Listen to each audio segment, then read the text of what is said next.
तो कहानी की शुरुआत होती है 2010 से। हमें नामजी जून और उसके भाई से मिलवाया जाता है।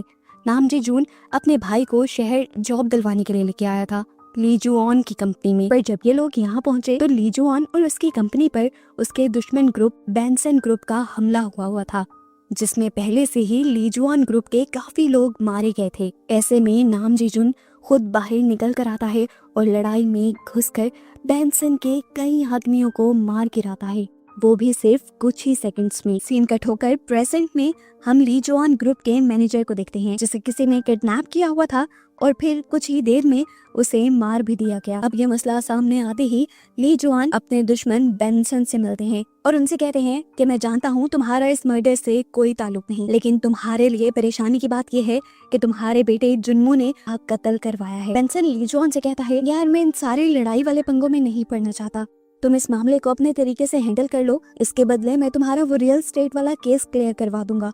ली जुऑन को भी डील बुरी नहीं लगती और वो अब अपने खास आदमी नामजी स्योक को ये सब हैंडल करने को कहता है और सीधा गया वो उन असैसिन्स के पास जो कोरिया के खतरनाक तरीन बंदे थे, जिनको जुन्मो ने अपने काम करवाने के लिए हायर किया हुआ था। नामजी स्योक उन्हें धमकाता है कि बस 2 दिन है तुम्हारे पास, 2 दिन में कोरिया छोड़ दो, नहीं तो अपना अंजाम खुद देखोगे। और याद रखना जुन्मो को इस चीज की खबर नहीं होनी चाहिए। अभी ये बातें चल ही रही थी, लेकिन इतनी ही देर में यहाँ जुन्मो खुद आ जाता है और बोलता है, अरे मुझसे बात करो, क्या हिम्मत नहीं है तुम में? हम नामजी स्योक उसकी तरफ मुड़कर कहता है, कुछ तो शर्म करो, पहले भी तुम्हारे किए का अंजाम दोनों कंपनीज ने भुगता था।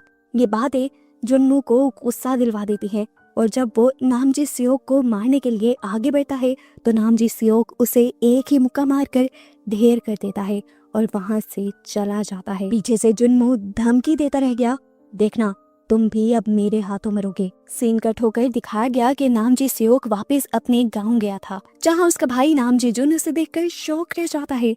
ये लोग 6 साल बाद एक दूसरे को देख रहे थे और बहुत ही ज्यादा खुश थे। नामजी स्योक अपने भाई से डिस्कस करता है कि उसका बॉस ली जुऑन उसे फोर्स कर रहा है कि वो उसका सारा बिजनेस संभाले, पर वो कंफ्यूज है कि उसे क्या करना चाहिए। नामजी जुन को भी इस सब को लेकर अच्छी फीलिंग्स नहीं आ रही थी, पर वो कुछ कहता नहीं और स्योक को समझाता है कि अपनी दिल की सुनो।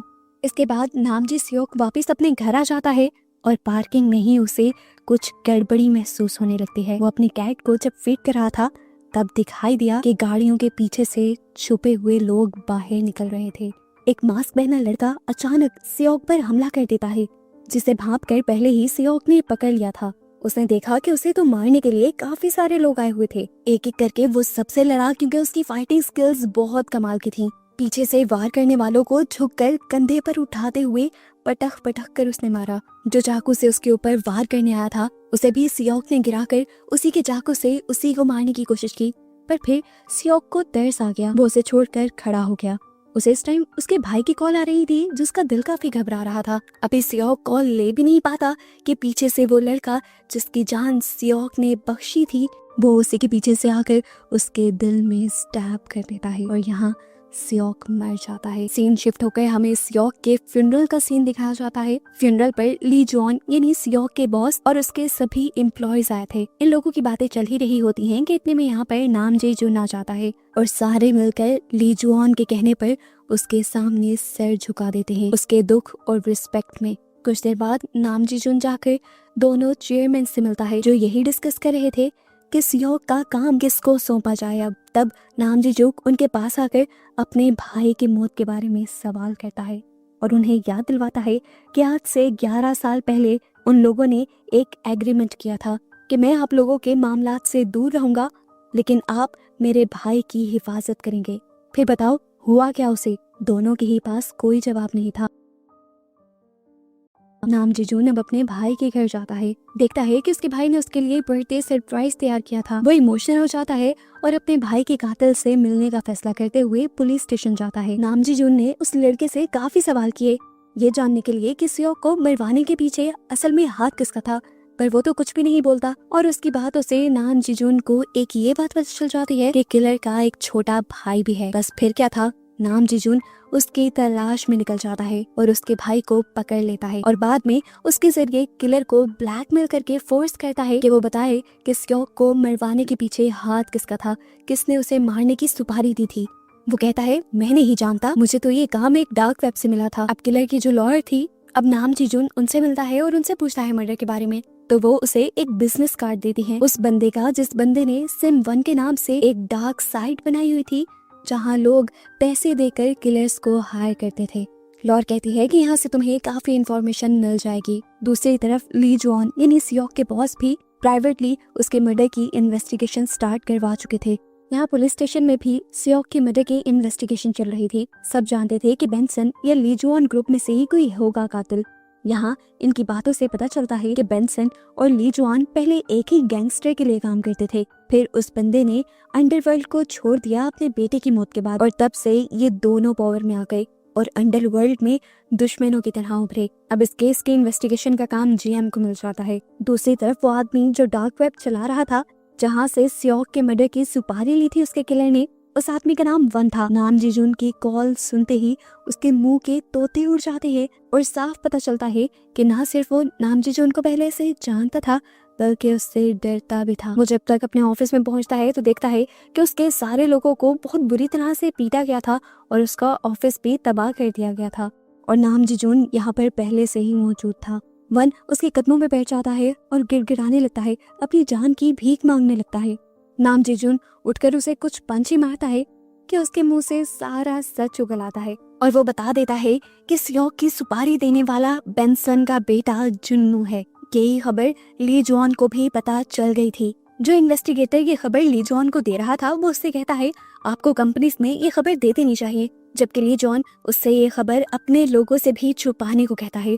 लेकिन वो नहीं जानते थे कि जीएम यानी पुलिस का इन्वेस्टिगेटर एक खास डिवाइस के जरिए ये सारी बातें सुन रहा था जो उसने ली जुआन के ऑफिस में लगा दी थी।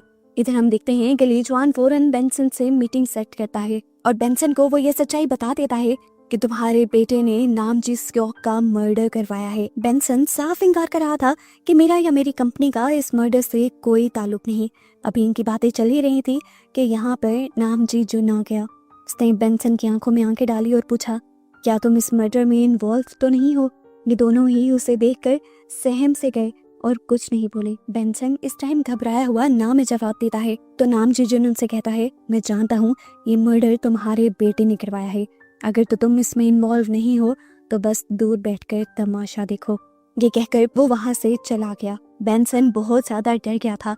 वो ली जुआन से गिड़गिड़ाकर अपनी मदद के लिए कहता है और इसके बदले में वो उसे एक पूरा होटल देने की भी ऑफर देता है, जिसके बाद बेंसन घर जाकर अपने बेटे जुन्नू को खुद मारता भी है क्योंकि उसने जो अपने बचपन में कर दिया था वो किसी माफी के लायक नहीं था। यहाँ जुन्नू बेशर्मी से कहता है हाँ मैंने मारा है नामजी सियोक को क्योंकि उसने मेरी बेइज्जती की थी। यहाँ अब नामजी जून अपने एक पुराने दोस्त से मिलकर उससे मदद मांगता है। नामजी सियोक का असिस्टेंट भी अपने बॉस का बदला लेने के लिए पागल हो रहा था, वो भी नामजी जुन के साथ मिल जाता है और ये लोग अब लॉयर की मदद से जुन्नू की सीक्रेट लोकेशन का पता चला लेते हैं जहाँ पर बेंसन ने उसे छुपाया था। दूसरी तरफ ली जुआन को यंग नाम का एक बंदा भड़काता है कि बेंसन ने तुम्हारे साथ अच्छा नहीं किया, उसने तुम्हारे साथ किए एग्रीमेंट को तोड़ा है तुम्हारे बंदे को मारते हुए। तुम दोनों का तो रूल था कि आपस में एक दूसरे के ग्रुप को नुकसान नहीं पहुंचाओगे।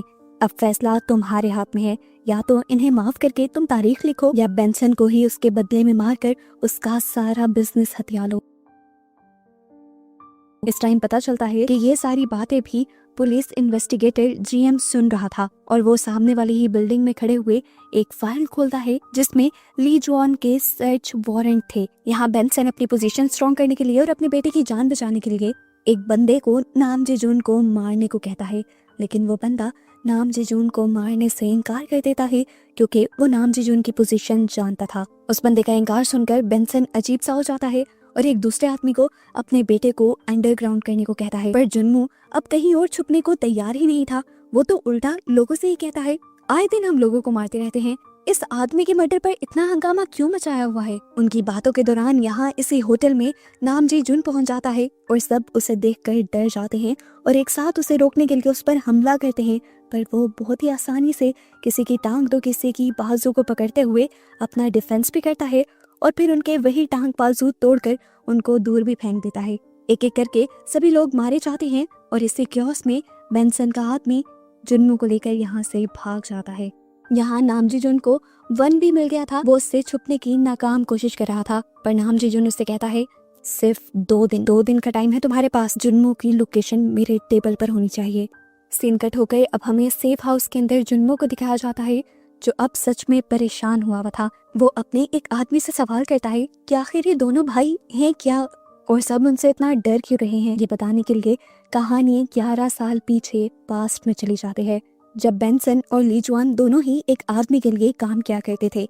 इन दोनों के ऊपर ही इनके बॉस को बहुत ज्यादा एतबार था। ली जुआन जो अपने भाई की जॉब लगवाने आया था, एक दिन उनकी एक फाइट में हेल्प करता है और इस तरह बेंसन और ली जुआन का राइट हैंड बन जाता है। उन्हीं दिनों कंपनी में ये रूमर्स फैलने लग जाते हैं कि चेयरमैन ये कंपनी अपने बेटे को देने के बजाय ली जुआन और बेंसन को दे देंगे।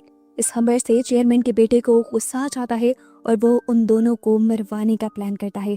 ये प्लान नाम जी जुन को पता चल जाता है और वो इन दोनों की जान बचाने के लिए चेयरमैन के बेटे का ही मर्डर कर देता है। ये देखकर ली जुआन और बेंसन बहुत ही ज्यादा डर जाते हैं।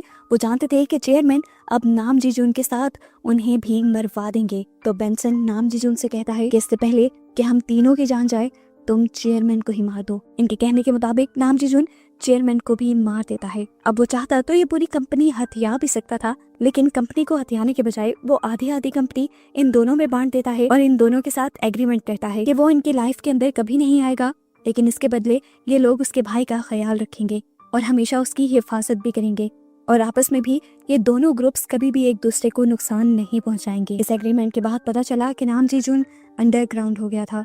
जो लड़का जुन्मो को एक कहानी सुना रहा था, वो बताता है कि मुझे पुराने चेयरमैन के एक खास आदमी से पता चला था कि चेयरमैन के बेटे को असल में नाम जी जुन ने नहीं मारा। अब ट्विस्ट क्या है, ये बात उसे भी नहीं मालूम थी। यहाँ बेंसन नाम जी स्यो के मर्डर के इन्वेस्टिगेटर का पता चलवाता है। अब दूसरी तरफ बेंसन का ही एक खास आदमी, जिसे बेंसन ने जुन्मो को छुपाने का हुक्म दिया था, वो जाकर नाम जी जुन से मिलता है। वो उससे कहता है कि तुम्हें नाम जी जुन के पूरे ग्रुप को नुकसान नहीं पहुंचाना चाहिए। ऐसे ही बातों बातों में वो चुपके से एक पर्ची नाम जी जुन के हाथ में थमा जाता है, जिसके अंदर जुन्मो का एड्रेस था।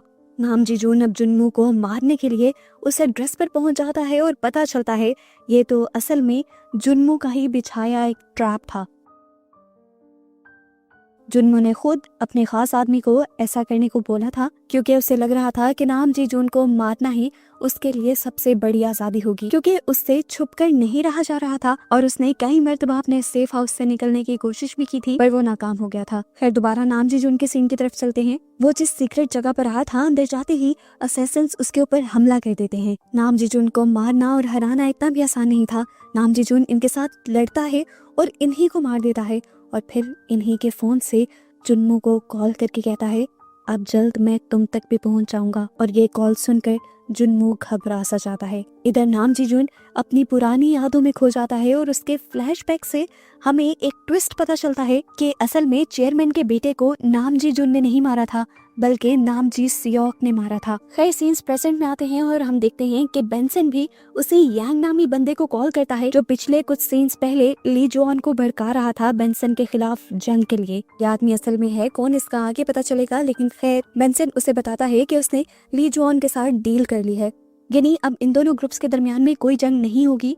कोई मसला बचा है तो वो नाम जी जून का है। अब बेंसन गैंग से कहता है अगर ये मसला तुम संभाल लो तो काफी अच्छा रहेगा। दूसरी तरफ बेंसन का बेटा जिस सेफ हाउस में था उस पर बहुत सारे लड़के हमला कर देते हैं। पता चलता है कि इनको जुन्मो ने खुद बुलाया था इस घर को तोड़ने के लिए, क्योंकि वो इस घर से आजादी चाहता था। अब जो लोग इस सेफ हाउस पर हमला करने के लिए आए थे उनमें से एक चैंपियनशिप फाइटर भी था। जुन्मो उसे 1 बिलियन यॉन की ऑफर करवाता है नाम जी जून की जान लेने के लिए। हम जुन्मो को देखते हैं जो इस टाइम अपने जख्मों की पट्टी करवा रहा था। तभी उसका दोस्त उसे कॉल करता है और उससे कहता है कि तुम ये जो सब कुछ कर रहे हो मारपीट, इसे बंद कर दो। तुम्हें इन ग्रुप्स के साथ कहीं बैठकर मीटिंग कर लेनी चाहिए। वो बातें करते करते अपने गैराज में पहुंचा ही था कि उसने देखा कि जुन्मो पहले से ही यहाँ पर उसका इंतजार कर रहा था अपने फाइटर्स के साथ। उसके आते ही जुन्मो उससे कहता है मैं बस तुम्हारे से नाम जी जून का पता लेना चाहता हूँ और कुछ नहीं। तुम बता दोगे तो बख्शे जाओगे, नहीं तो अपने अंजाम की जिम्मेदार तुम खुद हो।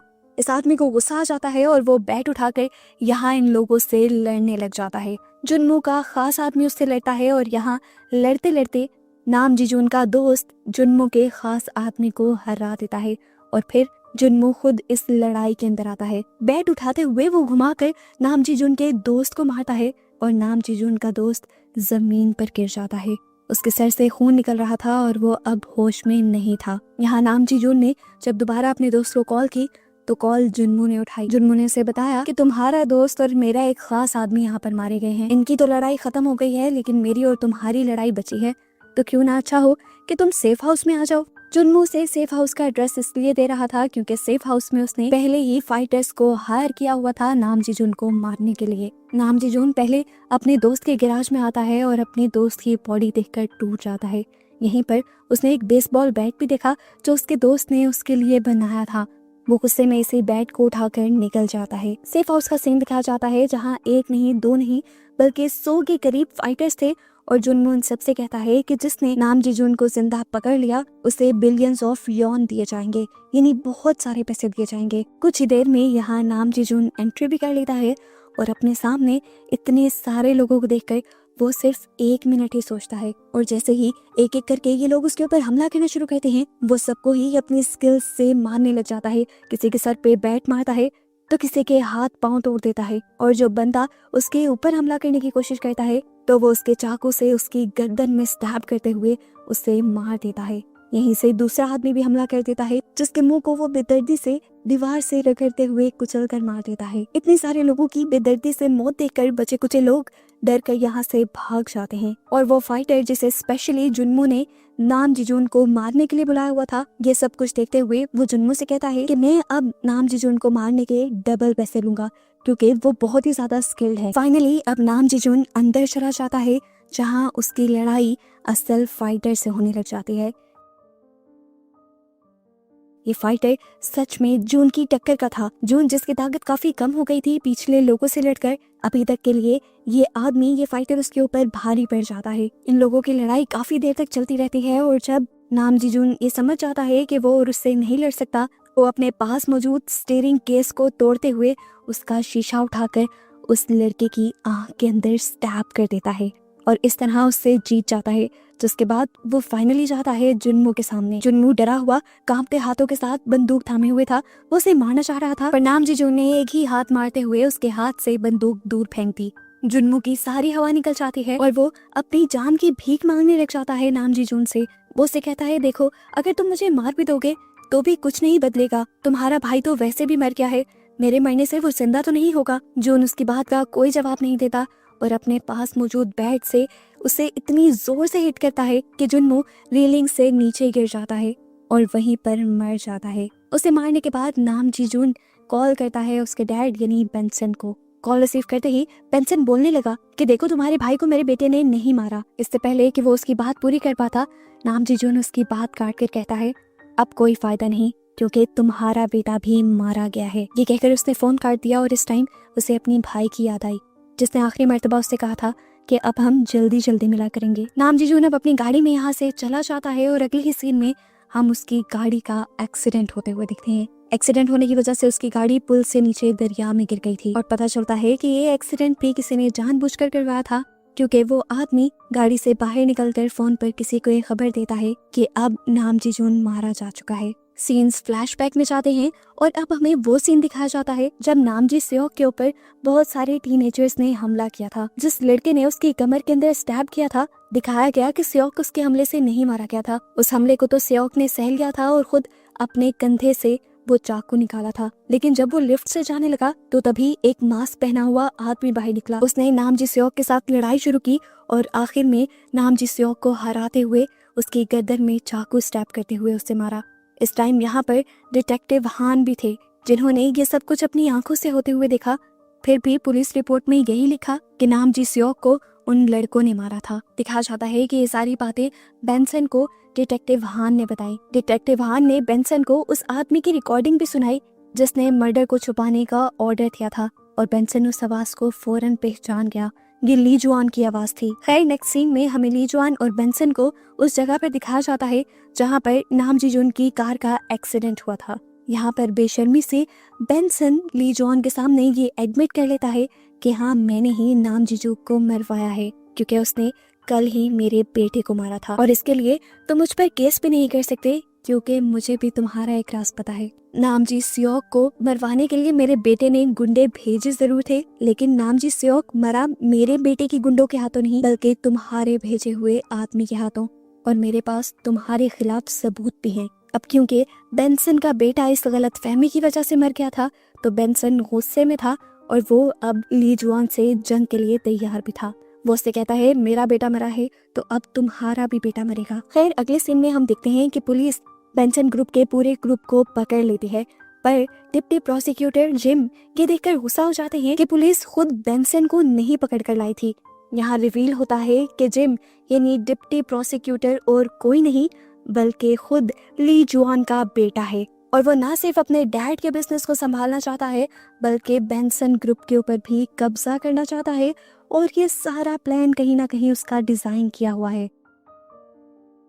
दूसरी तरफ हम देखते हैं कि ली जुआन जाकर यांग से मिलता है और उसे कहता है मैं जानता हूँ कि वो तुम हो जिसने नामजी सियोक को मारा है, और फिर तुमने ही डिटेक्टिव हान को रिश्वत दी और मर्डर का इल्जाम मेरे पे डलवा दिया। वो उससे पूछता है आखिर तुम्हें जरूरत क्या पड़ी थी नामजी सियोक को मारने की। यांग जवाब देता है आप किस तरह मुझ पर इल्जाम लगाने आ गए? कोई सबूत है आपके पास कि मैंने नामजी सियोक को मारा है? हो सकता है कि आपके बेटे जिम ने मरवाया हो। अब सीन कट होकर हमें नामजी जून को दिखाया गया, जो असल में दरिया में गिरने के बाद मरा नहीं था बल्कि उसकी जान बच गई थी। वो अब जाकर सबसे पहले अपने भाई के असिस्टेंट से मिलता है और अपने भाई का इम्पोर्टेंट सामान उसे दे देता है। इधर वन और उसका साथी आपस में बातें कर रहे थे कि चलो नामजी जुन भी मारा गया और अब तो अमन हो ही जाएगा, लेकिन इतने में ही नामजी जुन उनके पास आ गया और उनका खाना अंदर करना भी मुश्किल हो गया। नामजी जुन गुस्से में उनसे कहता है कि पता चलाओ मेरे पे हमला करवाने वाला कौन था। दूसरी तरफ घर पर ली जुआन अपने बेटे जिम से सवाल करता है कि क्या नामजी सियोक को तुमने मरवाया है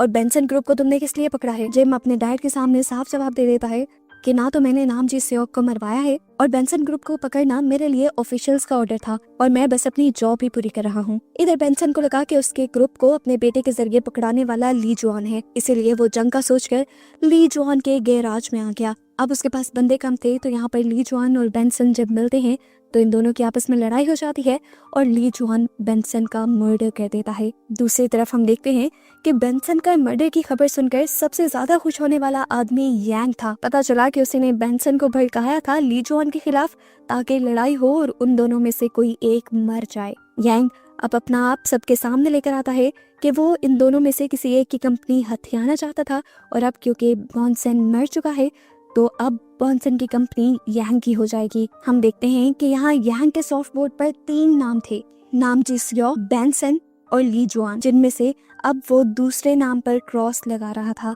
और यहाँ पर हमें रिवील हुआ कि इन सारे मर्डर्स के पीछे प्लान तो यांग ने किया था, लेकिन वो इतना होशियार था कि उसने अपने प्लान्स दूसरे लोगों के जरिए ही पूरे करवा लिए और अपना मकसद पूरा कर लिया।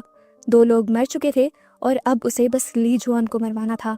हमें पता चलता है कि गैंग को ये सच्चाई भी मालूम है कि नामजी जून ने चेयरमैन के बेटे को नहीं मारा था। इधर हमें गैंग के पास्ट की हकीकत पता चलती है कि गैंग असल में एक पुलिस ऑफिसर था और चेयरमैन ओ ने यानी बेंसन और ली जुआन के चेयरमैन ने उसे अपने लिए पुलिस में लगवाया था ताकि वो उसके क्राइम्स पर पर्दा डाल सके।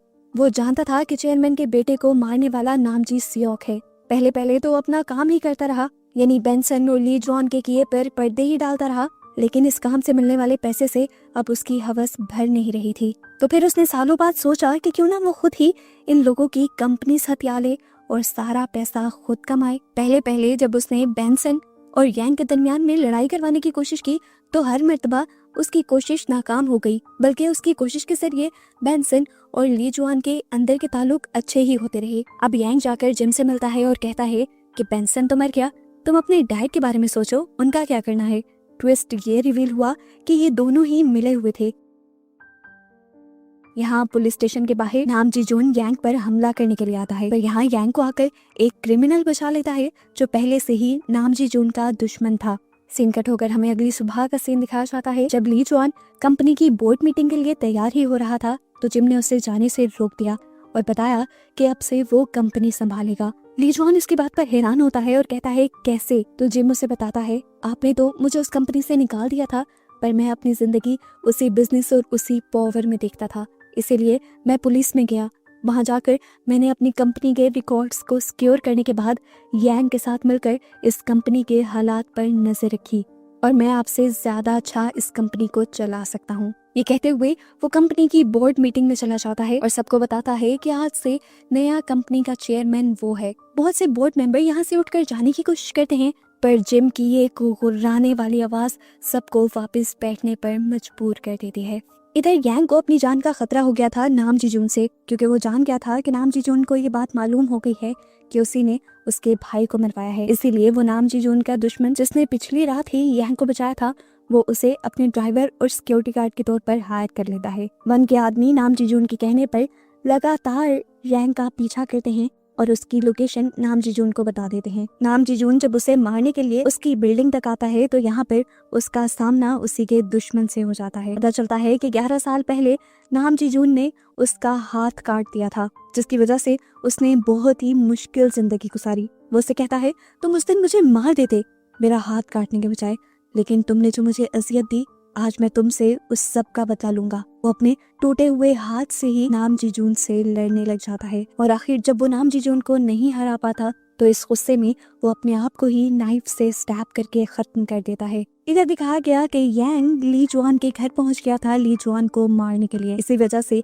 ली जुआन और यांग के दरमियान में लड़ाई शुरू हो जाती है और यांग ली जुआन को धक्का देकर दूर गिराते हुए उसे आखिर शूट करके मार देता है। नाम जीजून की बुरी किस्मत कि वो ठीक उसी टाइम पर मर्डर सीन पर पहुंच जाता है और उसी टाइम पुलिस यहाँ आ जाती है और नाम जीजून को ली जुआन के मर्डर के इल्जाम में अरेस्ट कर लिया जाता है। यांग काफी चालाक था, छुपकर पुलिस का यूनिफॉर्म पहनते हुए वो भी बाद में पीछे आया और ऐसा महसूस करवाया कि जैसे उसे तो कुछ पता ही नहीं। दूसरी तरफ दिखाया गया कि जिम अपने फादर के मर्डर की एक एक चीज उनके कमरे में लगे एक रिकॉर्डर के जरिए सुन रहा था और उसे अपने डैड के मरने का जरा भी दुख नहीं हुआ, बल्कि उसने तो खुद अपने डैड को मरवाया। इधर नाम जीजून पुलिस स्टेशन में जब था तो यांग उसके पास आकर हंसते हुए उसका मजाक उड़ाता है और कहता है, देखो क्या बुरी हो गई तुम्हारे साथ, तुम्हें कुछ मिला भी नहीं और तुम्हारा भाई भी चला गया। तुम्हें पता है कि उसको मारने का प्लान मैंने ही बनाया था। इसके बाद हम देखते हैं कि नाम जीजून को एक गाड़ी में बिठाकर कहीं ले जाया जाता है। गाड़ी एक टनल के अंदर से गुजरती है और टनल को पीछे से जैसे ही बंद किया जाता है तो नाम जीजून समझ जाता है कि यहाँ पर कुछ उल्टा है। असल में ये उसे मारने के लिए ही प्लान किया गया था। इस बात की समझ आते ही नाम जीजून यहाँ सबसे लड़ने लगा और गाड़ी का एक्सीडेंट करवाते हुए यहाँ से निकल भी गया। इतनी ही देर में सामने एक और गाड़ी आकर रुकी। इसके अंदर से वन निकला। वो नाम जीजून को कुछ जरूरी चीजें पकड़ाते हुए कहता है कि तुम यहाँ से भाग जाओ, मैं तुम्हारी झूठी मौत की खबर हर जगह फैला दूंगा और कुछ अरसे बाद मैं भी कोरिया छोड़कर जा रहा हूँ, क्योंकि मैं इन कामों से तंग आ चुका हूँ। दूसरी तरफ देखने को मिलता है कि पुलिस को यांग के सारे बुरे कामों की खबर मिल गई थी और वो उसके ऑफिस में रेड कर देते हैं। कि दूसरी तरफ जिम एक असैसिन से मिलता है। रिवील होता है कि असल में इस असैसिन के जरिए ही यांग और जिम ने नाम जी सियोक को मरवाया था। जिम इस टाइम उसे नई आइडेंटिटी देता है और कहता है कि अगर तुम यांग को मार दो तो मैं तुम्हारे ऊपर से सारे चार्ज हटवा दूंगा। यहाँ एक फ्लैशबैक में दिखाया जाता है कि जिम ने यांग को वार्निंग भी दी थी पहले कि तुम्हारे खिलाफ पुलिस के अंदर इन्वेस्टिगेशन चल रही है। जिम ने उससे कहा था कि मैं ये इन्वेस्टिगेशन रुकवा सकता हूँ अगर तुम मेरी मदद करो। ट्विस्ट ये था कि पिछले आधे सीजन से जो हम प्लान सारा समझ रहे थे कि यांग का बनाया हुआ था, वो असल में जिम का ही बनाया हुआ था। वो चाहता था कि पहले ली जुआन और बोंग सेंग मिले और उसके बाद नाम जी सियोक को मारा जाए, जिसके मर्डर का इल्जाम जुन्नू पे दिया जाए। क्योंकि नाम जी सियोक ली जुआन का बंदा था तो ऐसे इन दोनों गैंग्स के दरमियान में एक गैंग वॉर हो जाए। यांग भी इतना बेवकूफ नहीं था, उसने भी ये सारी कन्वर्सेशन रिकॉर्ड की हुई थी और एक यूएसबी में डाली हुई थी। अब यही यूएसबी यांग सीक्रेटली पहुंचा देता है जिम के पास, ताकि उसे पता चल जाए कि अगर वो फंसा तो जिम भी फंस जाएगा। अब हमें ली जुआन के फ्यूनरल का सीन दिखाया जाता है, जहाँ पर भी एक पूरी सियासत चल रही थी और सब चीजों को छुपाने का एक प्लान चल रहा था। गोल्फ क्लब का पैकेज जिसके अंदर वो यूएसबी थी, जिम का एक बंदा उसे छुपाने के लिए लेकर जा रहा था, लेकिन तभी उसके ऊपर आकर नाम जी जून अटैक कर देता है। नाम जी जून बड़ी आसानी से उस बंदे को तो मार देता है जिसके हाथ में बैग था, लेकिन तभी यहाँ पर वही असैसिन आ जाता है जिसने नाम जी सियोक को मारा था। और वो ये बात जैसे ही नाम जी जून को बताता है तो नाम जी जून गुस्से से पागल हो जाता है और जुनून में आकर बहुत ही आसानी से उसे भी स्टैब करते हुए मार देता है। सीसीटीवी से यांग ये सब कुछ देख रहा था। वो अब बेसमेंट के अंदर आया और आते ही उसने जून पर 2 गोलियां चला दी, लेकिन जख्मी होने के बावजूद नाम जी जून उससे लड़ा और आखिर उसे स्टैब करके उसने मार दिया। जिसके बाद भी जब उसका दिल नहीं भरा तो उसने यांग के ऊपर 2 गोलियां भी चलाई। इसके बाद हम देखते हैं कि नामजी जून ली जुआन के फ्यूनरल पर जाता है, वहाँ रिस्पेक्ट देता है और जिम से कहता है कि हम दोबारा ज़रूर मिलेंगे।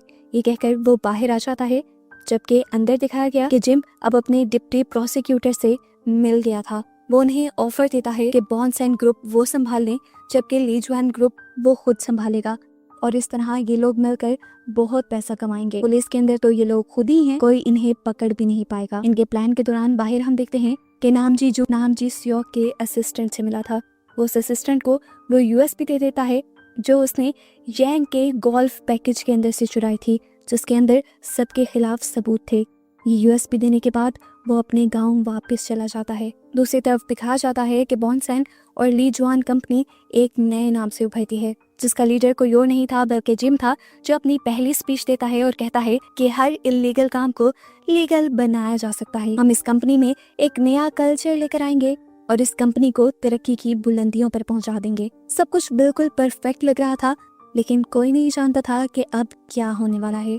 नामजी स्योक का असिस्टेंट वो यूएसबी जाकर लॉयर को दे देता है जिसमें सबके खिलाफ सबूत थे, और लॉयर एक जर्नलिस्ट के जरिए उन सारे सबूतों को मीडिया पर और सोशल मीडिया पर चलवा देती है। खबर आहिस्ता आहिस्ता फैल जाती है और जितने भी लोग उस कंपनी की मीटिंग के अंदर आए थे वो कंपनी छोड़कर जाने लगते हैं। डिप्टी प्रोसिक्यूटर भी जिम के ऊपर गुस्सा करता है तो जिम गुस्से में उनका मर्डर कर देता है। ये देखते हुए जिम का खास आदमी उसे अंडरग्राउंड होने को कहता है तब तक के लिए जब तक वो ये सब कुछ साफ ना कर दे। इतनी देर में यहाँ पर नामजी जून भी आ गया था। जिम का खास आदमी नामजी जून से कहता है, मैं जानता हूँ आप जिम से मिलने आए हैं, चले मैं आपको उनके पास ले जाता हूँ। ये कहते हुए उसने नामजी जून को आगे कर दिया और फिर पीछे होते हुए उसे स्टैब कर दिया। अब नामजी जून लड़खड़ाता हुआ जिम के ऑफिस में जाता है तो जिम उसका वेलकम करता है और बताता है कि आज मैं जीत गया हूँ, हर चीज मेरे हाथ में है, पावर, तरक्की, लेकिन अब इस सब की कोई वैल्यू नजर नहीं आ रही। हालांकि मुझे जीतना बहुत पसंद था। ये कहते हुए उसने गन उठाई अपने आप को मारने के लिए,